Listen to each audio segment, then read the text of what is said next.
Hello everyone, today's video is on postmodernism. I'm not going to make a big introduction, so it's best to get on with this video. So, what is postmodernism? So, it's in the late 20th century, philosophical and literary movement that questions the assumptions of Western philosophy in the modern period. This dates back to between the 17th to the 19th centuries. And the characteristics of postmodernism consist of broad skepticism, subjectivism, and relativism. So, meaning there's a general suspicion of reason, an acute sensitivity to role of ideology in asserting and maintaining political and economic powers. There are many doctrines that characterize it as straightforward denial of general philosophical views that were taken for granted during the 20th, 18th century Enlightenment, which is basically what it means. So, postmodernism was established and it was in response to the ideas of modernism. So, modernism was purely based on idealism and a utopian vision of human life and society and a belief in progress. But it's not always like that, according to postmodernists, because they challenge this view of what life is really like, basically. And it assumed that certain aspects of the world can be explained through religion and science, which in most cases, yes, but not all the time. And they used different art forms and ways of expressing what they are trying to point out, basically, in terms of how society is meant to be and how dark and everything is. So it challenged the notions of the universal certainties and truth, which is basically what I was mentioning about when they were challenging scholars and critics alike were challenging the the whole modernist ideas, and they've written essays and they've made films about it and all that. So so basically, like, modernism is basically about romanticism and symbolism. So it's basically all, and while postmodernism is about paraphysics and Dadaism, which is basically a surrealist movement, and form, which meaning that everything's conjunctive and closed, anti-form meaning disjunctive and open, meaning that we have freedom of speech or freedom of expression, we should be saying, really, because there's no such thing as freedom of speech. People think there is, but I don't believe there is. And purpose and play. So postmodernism is basically about experimentation, playing around with whatever, and allowing the freedom of expression in terms of political views and thoughts on certain topics.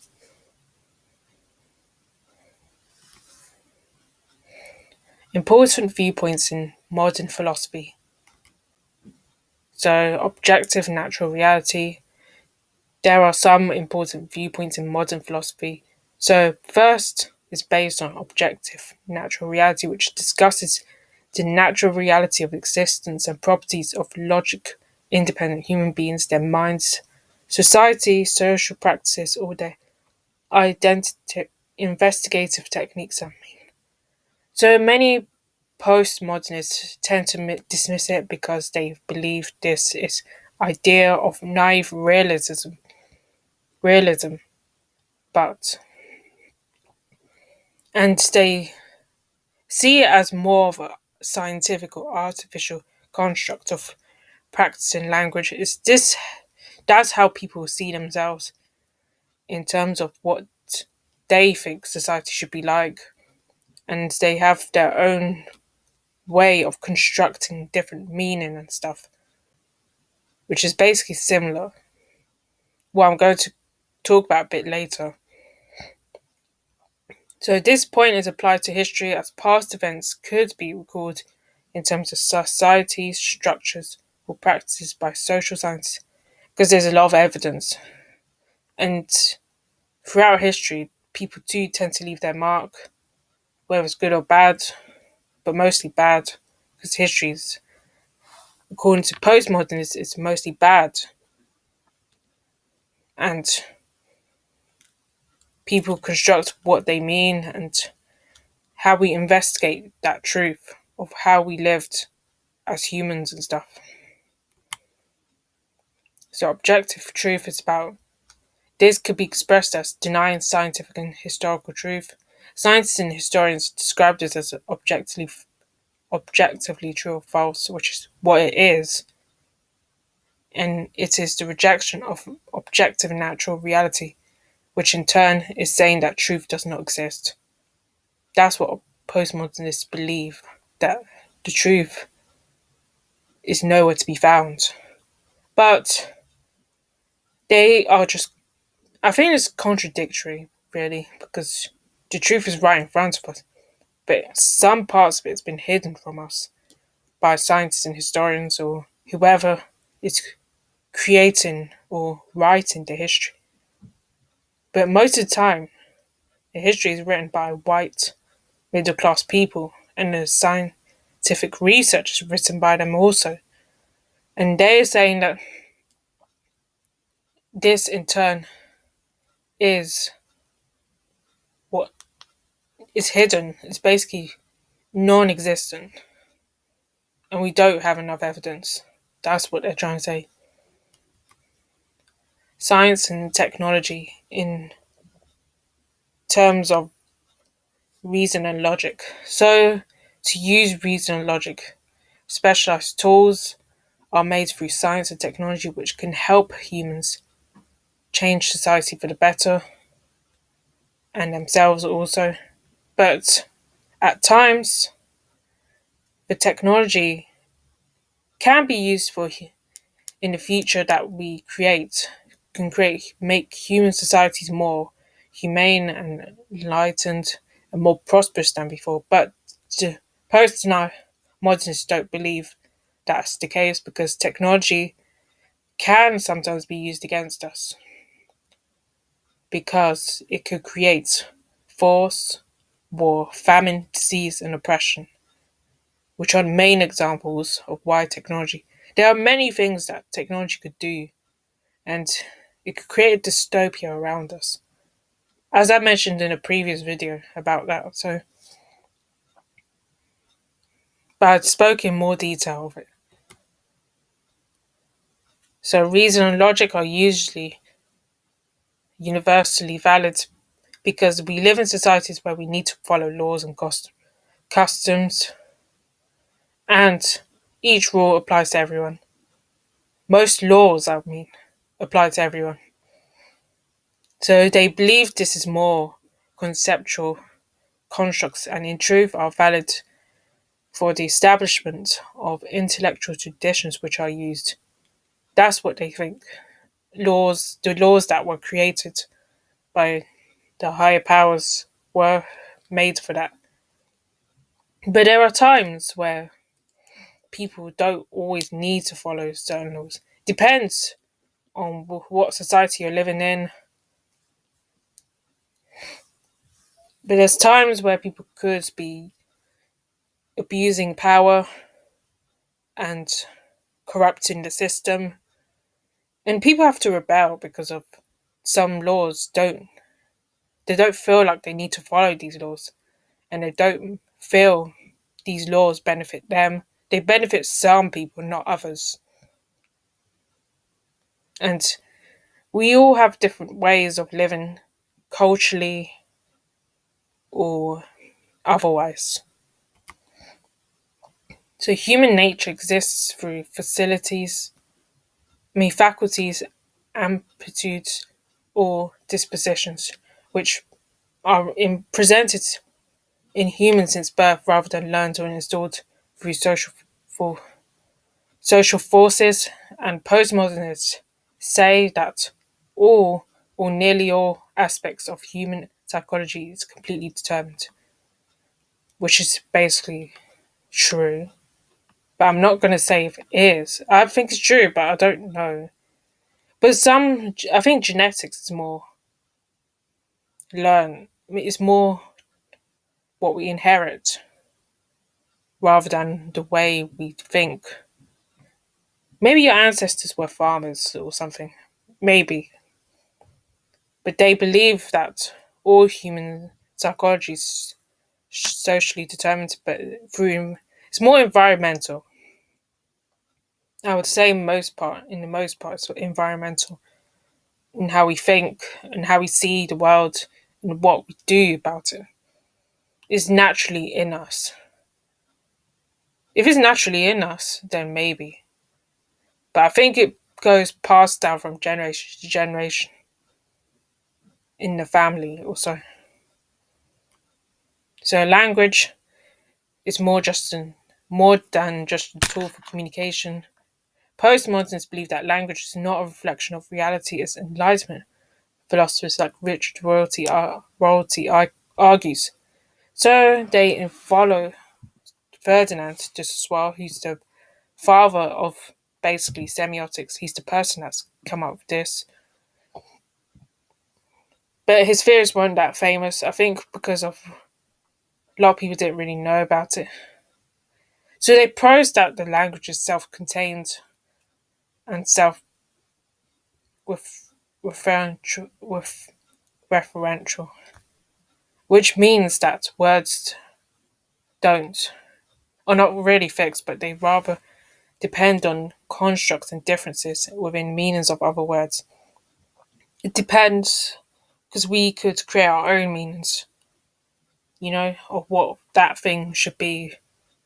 So it's basically the signified, what we signify an object.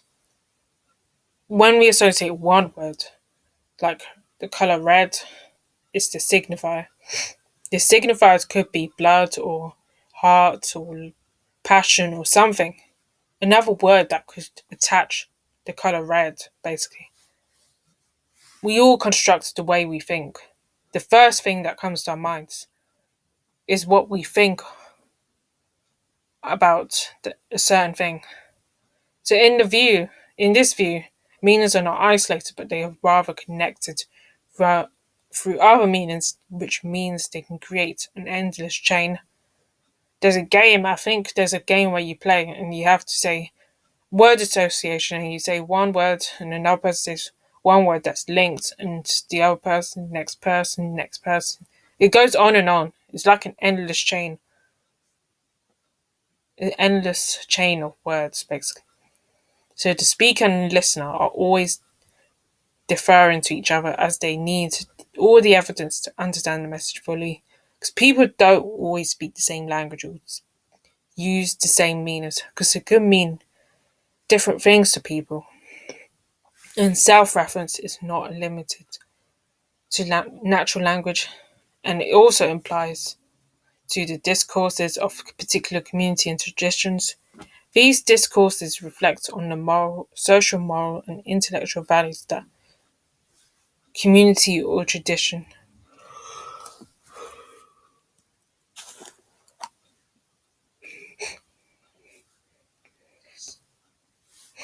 So the postmodernist view of language and discourse is primarily attributed to Jacques Derrida, who's a French philosopher and literary theorist who originated and led the deconstruction movement. So he's basically studied about language and how language could be deconstructed, basically. Within the postmodernist viewpoint, basically.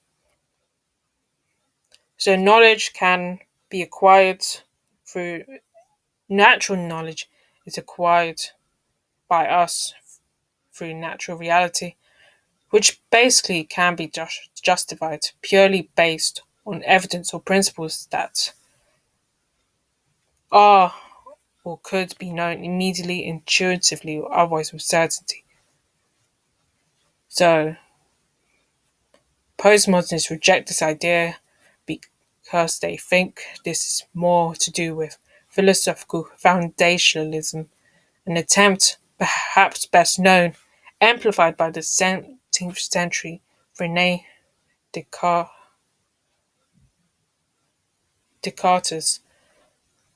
dictum cognita ergo sum, which means therefore, I think, therefore I am, to identify a foundation of certainty on which is to build the edifice of empirical knowledge. Basically, most knowledge that we acquire, we learn it through the environment around us. But there's some knowledge that we naturally know about in our minds and we believe we know about, but it's not really proven until we do the work or we see the knowledge right in front of us, basically.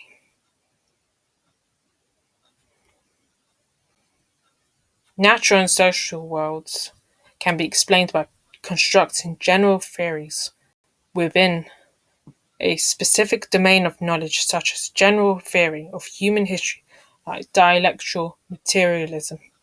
So is of the aim of scientific and historical research is to create such theories, even though they may not be achievable in practice.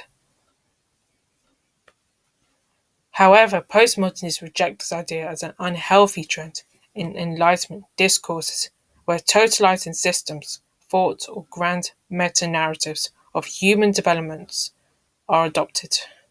So they don't agree with this whole thing, basically,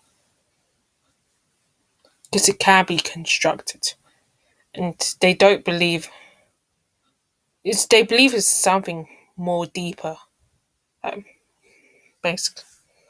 So these theories cannot be determined because they are untrue, but because they may conform to other perspectives or discourses, leading to oppression, marginalization, or censorship. So people can discover the truth, even though these maybe people do believe in theories and all that of something that's happened, but to prove it is just not that simple because it takes time to prove that something is that or someone is this or that. You just need to look further into it. And they don't and it can speaking up, the freedom of expression can lead for people to be oppressed or marginalized. It can exclude people from it or censor them, meaning that all governments have more control over it and people don't have the right or power to express who they are or express their political views, basically. So, Darija has equated the tendency towards totality in theory with totalitarianism, which is basically that he doesn't believe in it and he doesn't really agree that it should be that. And the government's trying to control the way we think. That's what. And his thought process is just that they are trying to control our mindsets and stuff. And the way language is constructed and the way we think. They want to control our thinking, basically, by giving us less power over our minds and forcing us to think in a single minded way. To think like everyone else, we all have to conform to it, which we don't want to do. So, theories and derivatives. So, structuralism and post structuralism. So, these are political movements that emerged in France during the mid 20th century. Structuralism was developed by scholars such as Claude Levi Strauss, who was behind the binary opposition theory, which has its grey areas in terms of it being proven, because the world is more complicated than that. I know there's a way of thinking, but it's more complex because we are not just male and female, and we're not just white and black. We're more than these things. It's not a way to. It just singles people out. You're one or the other, and some people don't really fit into certain categories. Even the one or the other, they could fit into a different or third category or so. And Ferdinand de Saussure, who I mentioned is known for semiotics, and I made a video about both the binary oppositions and the semiotics as well. So they both expressed structures of language and literature and how it is used, basically, in terms of analysing texts.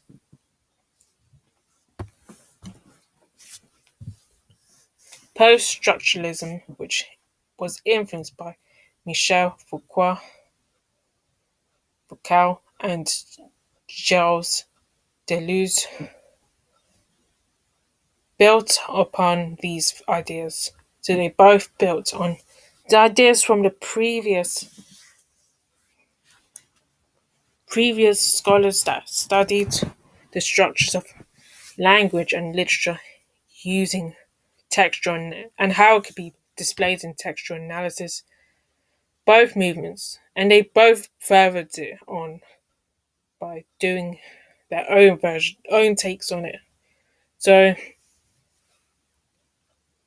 and by doing more studies and writing more texts and stuff, essays and all that. So, both movements focus on how individuals' identities and values are determined by external factors rather than innate properties. Postmodernists emerged during the same century and promoted re-evaluations of Western values. So it gets us to re-evaluate and think about how they re-evaluated and rethought how Western values are meant to be and what they are and whether they're good, bad, whether it benefits anyone or not. So deconstruction. So he's so Jacques Derrida, who is the philosopher behind this, who's most associated with deconstruction. So this is a kind of postmodernism concerning itself with the theory of philosophy, literary criticism, and textual analysis. So he's inspired by other scholars and practitioners who all believe that, who analyze texts and they've written works about postmodernism. So critics insist the reader's work comes from the statement found of grammatology. There's nothing outside the text. I'm not going to pronounce that. I don't want to butcher the French. Critics have misrepresented this as a statement of as a reality. The statement as a reality of being outside of the reality of books is not really that, because this is not what they're referring to. So this attention to a text unacknowledged reliance on metaphors and figures embedded with its discourse is characteristic of Derrida's approach. So his methods sometimes involve demonstrating that a given philosophical discourse depends on binary oppositions or excluding terms that the discourse has declared irrelevant or implicable. So basically, his works are more about other essayists and scholars' works, but he's kind of deconstructed and created rebranded those with his own theories on deconstruction and postmodernism. And his philosophy is inspired by the postmodernism called deconstructivism among architects, characterized by a design that rejects structural centers and encourages decentralized play among its elements. So basically, his work is more to do post structuralism rather than structuralism itself because it kind of plays on it. He plays on neither. He has nothing to do either the structuralist or post structuralist movements. He just basically deconstructs each in terms of their meanings, in terms of language as well, and analysis and stuff. Postmodernism. So the connection between postmodernism, posthumanism, and cyborgism has led to a challenge to postmodernism, which gives the term postmodernism and post structuralism. Coined first made as a term in 2003, and these things could be regarded as the cyborg age of mind over body. I think we are in it now in some sense, but we're not fully because we have AI now and it's becoming much smarter and more advanced, equally as clever or much more advanced than us. So, deconference of the post cyborg era, i.e., what comes after the post corporal era, and thus explores issues of postmodernism and post structuralism, post construction. So, to help us understand what this is, the transition of it is from cyborgism to post cyborgism, is to learn about the era itself, of the era or the age of cyborgism, of the cyborg era. As we know it's advancing, but we're trying to understand how AI works, how these new technologies are helping us. Either they're helping us or becoming more dangerous for us or ineffective, or how is it affecting our lives and all that. So most recently, more recently, I should be saying, metamodernism and postmodernism and the death of postmodernism has widely been debated.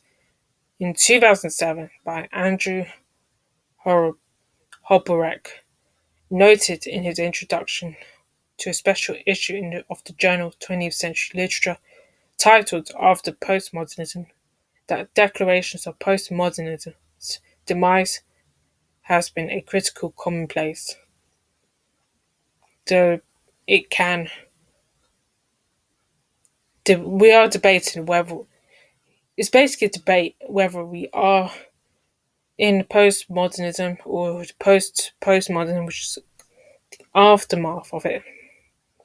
So there's a debate about that because everything around us is happening so fast, and people are starting to change, and ideas are trying to change, and everything around us is changing. Well, in terms of we have new technologies, and it's very difficult to keep up with it. And there's groundbreaking things that are happening around us. Philosophers, philosophers of postmodernism. So to quickly go through this, we have talked about this man. So he's a French philosopher of Algerian origins, establishing a unique philosophical approach known as deconstruction. So which he applies this form of theory by carefully examining various texts. So he draws his works of Swiss linguist Ferdinand Saussure, as well as Heislerian and Heideggerian phenomenology. So it's a bit complicated to understand deconstruction, basically. So his methods, although debatable, played a role in postmodernist movements. So it involves critically analysing literary and political texts as well as political theories. Jean Baudrillard. So he's a French philosopher who explored media, culture, technology. So he created concepts of simulation and hyperreality, questioned the authenticity and reality and the role of artificial elements in shaping our perception. So he's called the father of postmodernism, and or you could say he's the high priest, which it says on here. So he's in for his contributions of the arts and studying pop culture, media, and all sorts of things to do with it as well. You say it's generally his study on media and stuff. So Jean-Francois Lyotard is a French philosopher known for his contributions to postmodernism. So he has a lot of writings that cover philosophy, politics, and aesthetics, and includes experimental writing styles. So his works can be categorized into three sections: early writings of phenomenology, critique on structuralism, and intermediate libidinal philosophy, and later works on postmodernism. So his work, the impact of his work is subsequent on subsequent scholars and theorists is significant. A lot of people were inspired by his writings.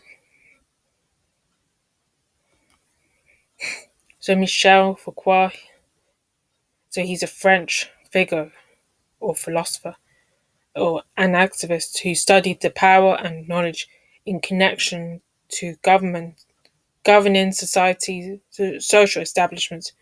So he believes that knowledge is power and mostly focuses on how it affects human beings, like how government, different roles of government, the different political ideologies affect us.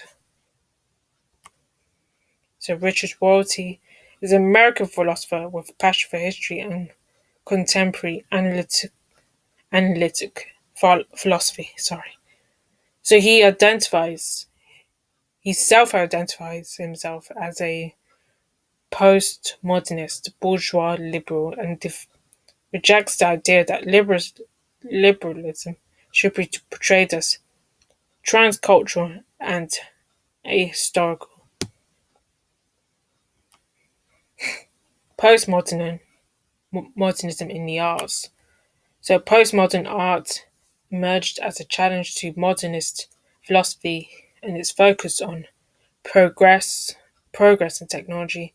Artists from the 1860s to the 1950s adopted radical approaches that questioned Western narratives. So basically, they started using different mediums, experimenting with other ways of doing art.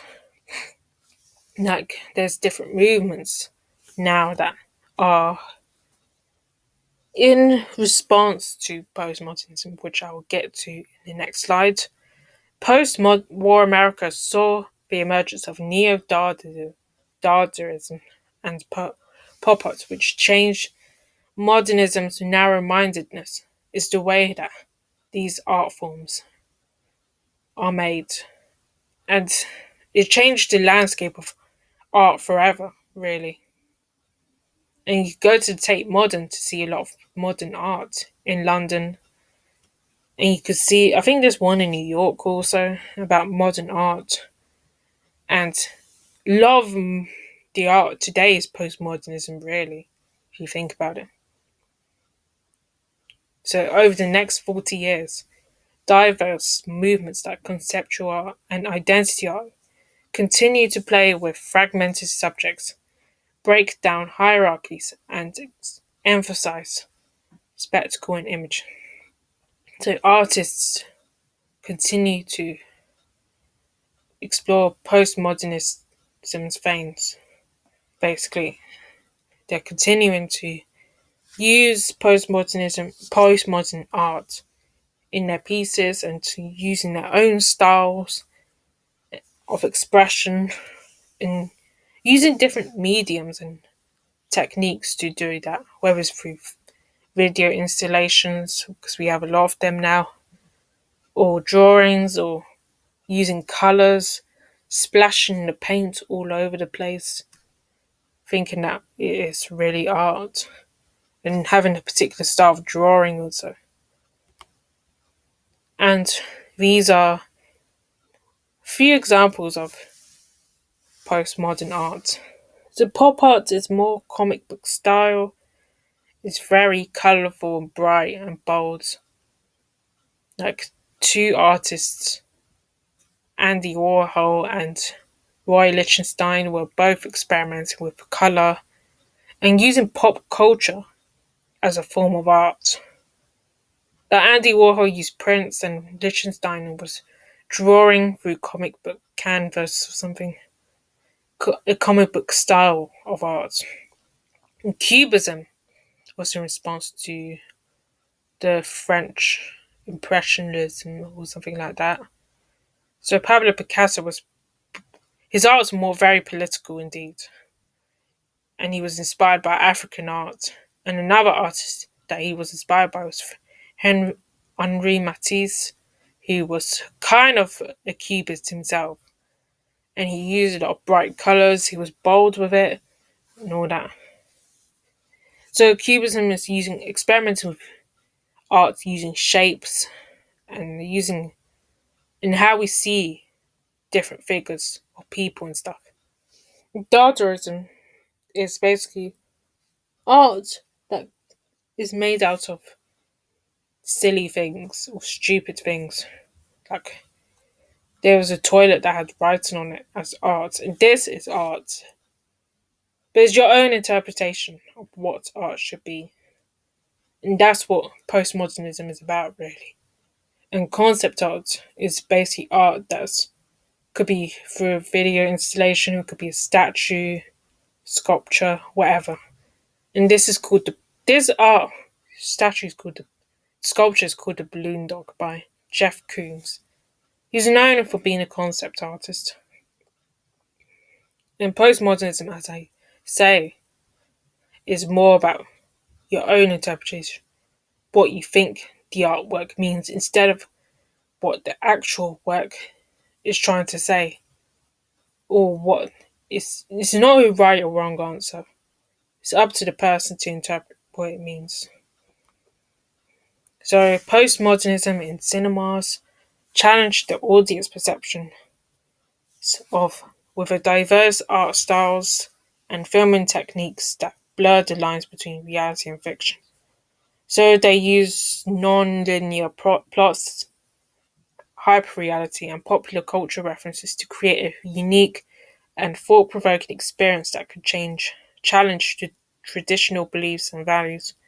There are so many films now that do this. And before, there's the studio system, which always had, so meaning that executive producers have the stories that they think they control the studios, basically the top. The studio system is about the producers controlling the system, and they're the ones that dictated what should go what stories they want to tell, and all that. And directors are finding hard, do find it hard, did find it hard at the time to speak up, and they tried to speak up, but they weren't allowed to express their own styles and all that, and their own way of creating stories and making their own films and how these films are meant to be made. They didn't really have a style at hand. They were restricted because of the studio system.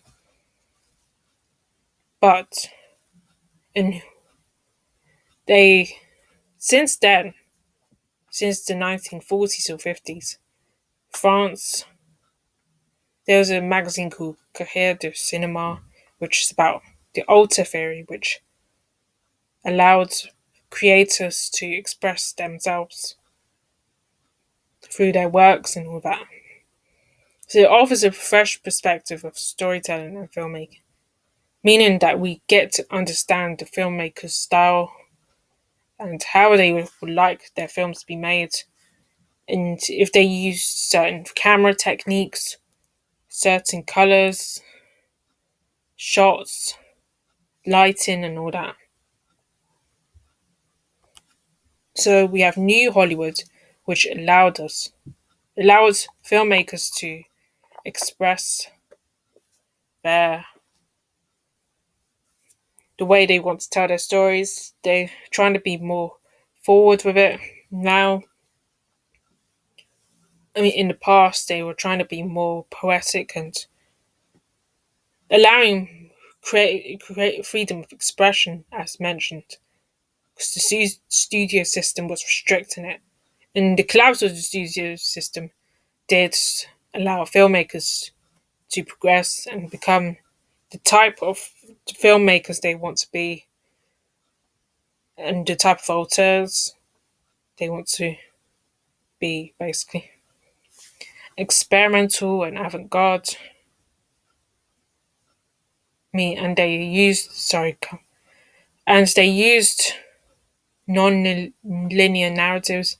The films were much longer. The films were more had meaning and can relate to people as well. And experimental and avant-garde filmmakers were experimenting with camera techniques, styles, different shots and imagery, and all that, which can seem pretty weird to people, and people don't really understand.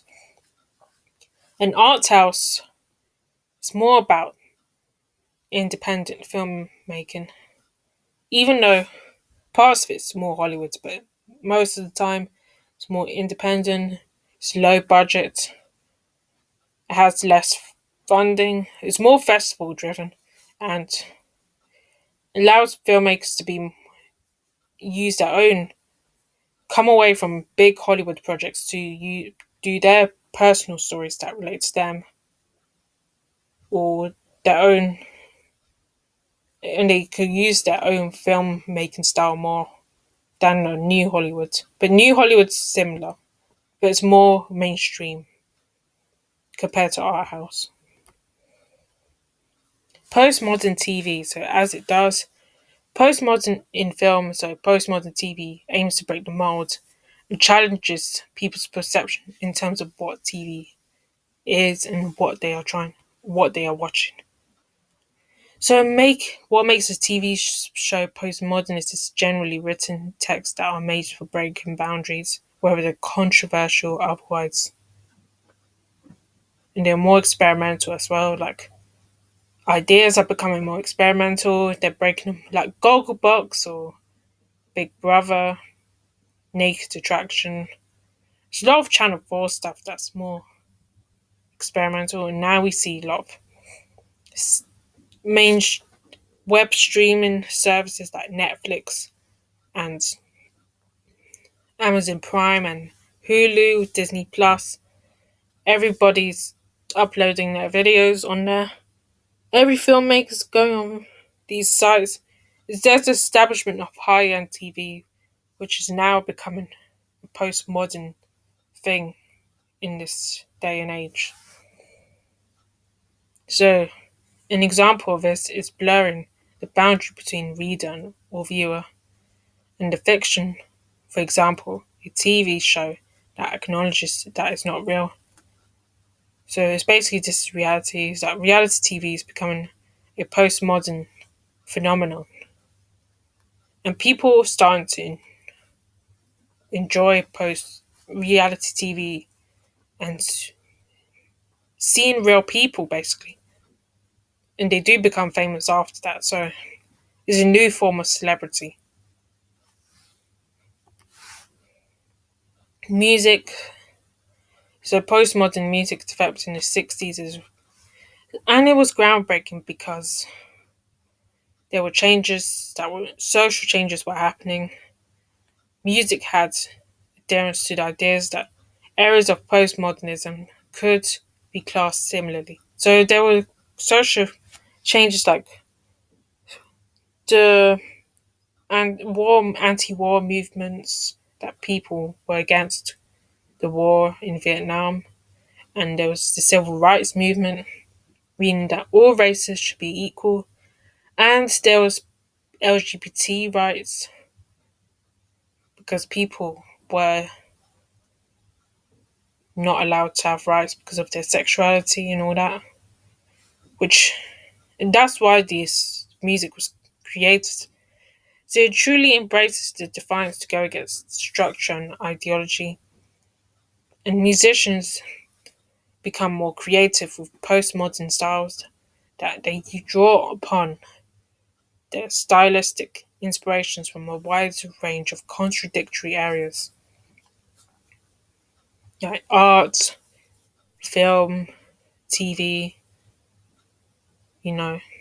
And creators of postmodern poetry tend to disregard formal rules that they believe constricted the creativity of a written verse in the past. And this same principle naturally applies to postmodern music as well. So they just experiment with different lyrics, ways of creating music, beats, sounds, like instruments and all those things. So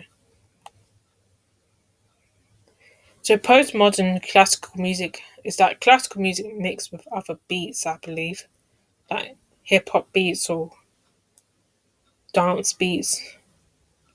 And hip hop itself is postmodernism as well, in ways that artists are now becoming more vocal about issues that they feel strongly about because there were social changes that were happening during that time. And pop music, or you could call it secular music, has been used because artists were drawing inspiration from films or TV shows or art art pieces. And secular music's not always good for everybody because it does cause people to follow. It forces more. It's more mainstream and it forces people to think a certain way and to act a certain way, and dress, style themselves in a certain way. And it's not good for children and all that. That's what people have said about it. And the rock music is about there's different forms of rock music, like political. There's a lot of anti-war songs and LGBT and you know mostly war and that political ideologies that people don't like the monarchy and all that. And about pop music, it does cause pe- people to be engraved and it manipulates people to think in one way and all that. So graphic design. So postmodernism used in graphic design is from a magazine called Design. And the characteristics of postmodern magazine graphic designs include many styles such as punk, grunge, techno, beach, parody, among many others. So there's different bold colours. Some of it could be as simple as the first one, your body is a battleground. They're experimenting with different prints now, and now you can use Photoshop to create your own magazine covers and all that.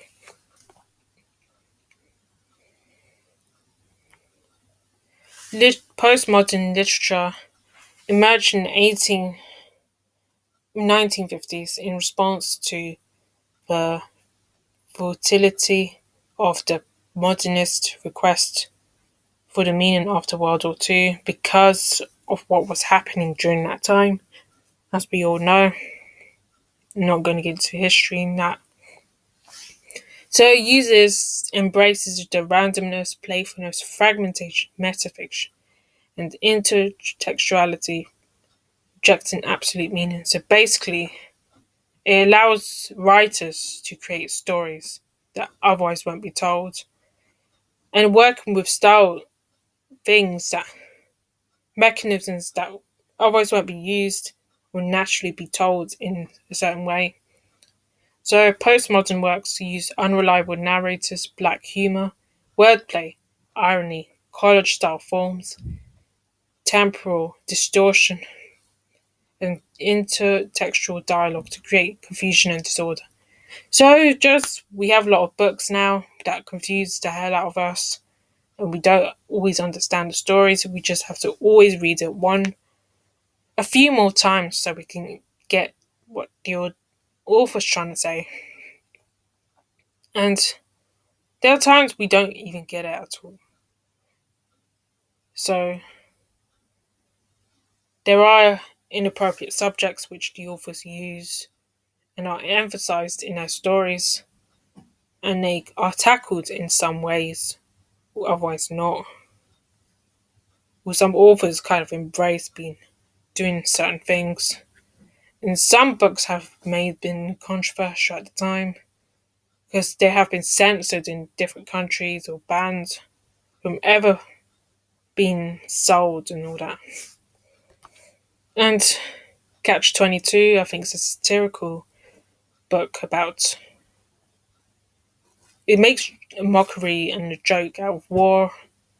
And Lolita, I think, is about a young girl, a young man, an older man falling in love with this young girl. And it's just, I don't know much about it, but I heard stuff about it. So it's been a film as well. These books have been turned into film and TV shows.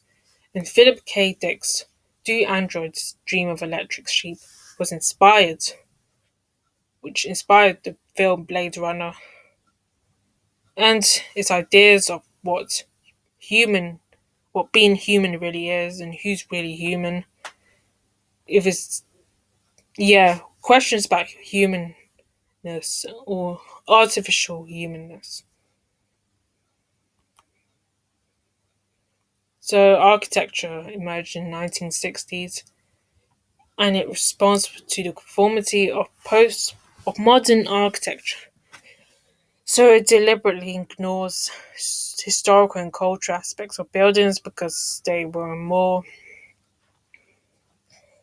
there's a use of color, there's use of design. They're very thought out and they were more experimental and forward thinking. And the popularity of them peaked in the 80s and 90s with notable works by Scott Brown and Venturi, Philip Johnson, Charles Moore, and Michael Graves. So by the late 1990s, the movement splintered into several new tendencies. So we see it as different forms of styles of architecture. High tech is a bit more industrial, but it has a modern feel to it, or futuristic feel, you can say. Neo-futurism is basically futurism in a new level. And you can see the design is from futuristic itself, and deconstructivism, which is basically an idea where it's deconstructed and recreated or reapplied in a different way to create a new building and all that. Like these buildings are, it's just different. Things that won't normally go together are together, basically. And neoclassical is basically a new form of classical. So there's criticism of it, as we all know, because it's an ism within itself. So postmodernism is a debated concept with unclear definitions because we don't really know whether it defines as a theory or an idea or something. We don't know what it is. So it results in vague or meaningless art and writing, which people don't really know people don't really understand. Basically, we know, but we don't understand, and we don't get it. We have it just opens to debate that we are allowed to interpret it, but it's not really what they mean. So it challenges the idea of objective truth, suggesting it is culturally constructed and can lead to power dynamics between cultures. So we know is all they think is always about deconstruction, constructing new ideas, but it's not always the case, and people don't really believe that's the case because there's evidence to support what we think or what they think, what scientists and historians have been researching for so long, and they have presented it to us. And you can't just change something that's already been there or has already been proven or disregard it as such. Critics argue it can promote immoral values and is a symptom of political frustration. So they say that postmodernism does not allow people to express their ideas well. And people have political views, and it's good. We need to have political. People need to think. We know we need to think differently, and it doesn't promote the way we want. Like I said in the literature slides, that they could use topics that otherwise won't be spoken about, and they keep, you know, using that as a concept, and it promotes anything that's immoral that people don't really agree with, and some people don't support it because of religion or culture or a certain race. They don't support certain ideologies or certain aspects because it makes people think in a certain way, like sexuality, gender, and all that. And laughing about war, which is not a good thing to do, and all the other things. It's just an example I'm saying. So, in the arts, it often removes traditional notions of beauty and coherence. So, it always favours negative, dark themes and telling us, or getting us to embrace these themes and saying this is our reality, this is what we should be like, or this is the way we should be, the way we should think, really. Is that they're being pessimistic about how we think. And stories don't need to be told that way. And some artists criticize it for its lack of meaning and themes. Like Tracy Emin once called it bollocks because there's no meaning. It's all down to interpretation. And people are just questioning what it really means. What art could what art is art. So this is the video. I hope you enjoy. I know I had to do this video again for I don't know how many times. The first video didn't really work out. And thank you for watching. I'll see you in the next video. Bye.